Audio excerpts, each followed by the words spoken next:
नमस्कार रसिका हो, तुमचं माझ्या चॅनलवर स्वागत आहे। रसिका हो, आपली सर्वांची आवडती मालिका नवरी मिळे हिटलरला संपून जवळजवळ 1.5 महिना झाला आहे। तरी रसिका प्रेक्षक आजही नवरी मिळे हिटलरच्या आठवणीत रमले आहेत, की त्यांच्यात लाखो कमेंट्स वरून समजते।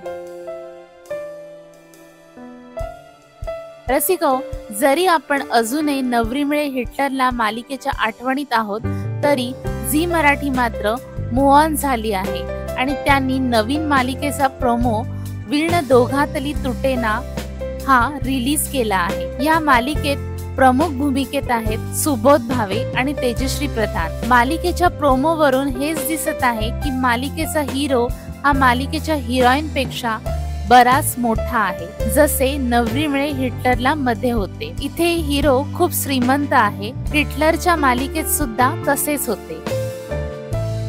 इथे सुद्धा एकंदरीत प्रोमो वरून हेच दिसत आहे, दोघे जबरदस्तीने लग्न करत आहेत आणि त्यांची लव्ह स्टोरी ही लग्नानंतर सुरू होणार आहे। तसेच सेम नवरी मिळे हिटलरला मध्ये सुद्धा होते।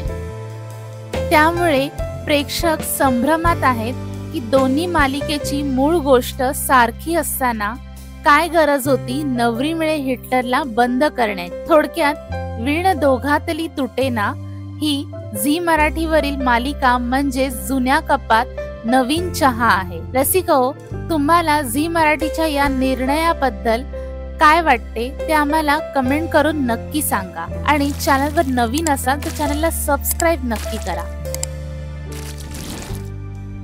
लवकरच भेटूया एका नव्या व्हिडिओमध्ये, तोपर्यंत मी सांज तुमची रजा घेते। Bye bye.